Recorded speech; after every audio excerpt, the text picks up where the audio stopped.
Jesus Christ. So today's verse is gonna be Psalms 51:2. Wash me thoroughly from my iniquity and cleanse me from my sin. So அதான் இந்த God நமக்கு வந்து என்ன சொல்கிறாருன்னா நம்ம நம்மளோட லைஃப்பில் இன்னும் வரைக்கும் நம்ம நிறைய தப்பு பண்ணியிருக்கலாம், நிறைய சின்ஸ் பண்ணியிருக்கலாம்.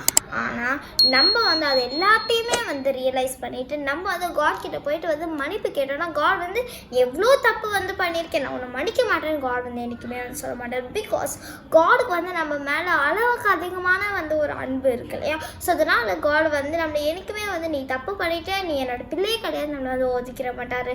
நம்ம காட் கிட்ட போயிட்டு ஃபர்கிவ்னஸ்க்காக கேட்டோம்னா கண்டிப்பாக அந்த பிரச்சனை, அதாவது அந்த சின்லேருந்து காட் நம்மளை கிளென்ஸ் பண்ணுவார்.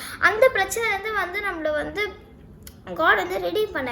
ஸோ அதனால் நம்ம இதுதான் காட் தான் நம்மளுக்கு நம்மளை தான் மன்னிக்கிறாரே, நம்ம படுற தப்பெல்லாம் பண்ணிட்டு காட் கிட்ட போய் மன்னிப்பு கேட்கலாம். ஆனால் அப்படி நம்ம இருக்கக்கூடாது. நம்ம அதை ரியலைஸ் பண்ணிட்டு நான் பண்ணது தப்பு தான் ஏசுப்பா அப்படின்னு காட் கிட்ட ப்ரேயர் பண்ணால் கண்டிப்பாக காட் நம்மளை ஃபர்கிவ் பண்ணி அந்த சின்னில் நம்மளை கிளென்ஸ் பண்ணிடுவார். சரி, நான் ப்ரேயர் பண்ணலாமா?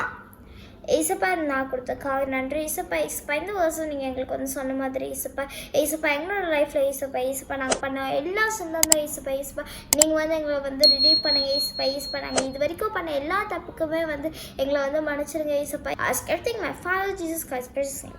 Amen. God bless you. Have a great day. Bye.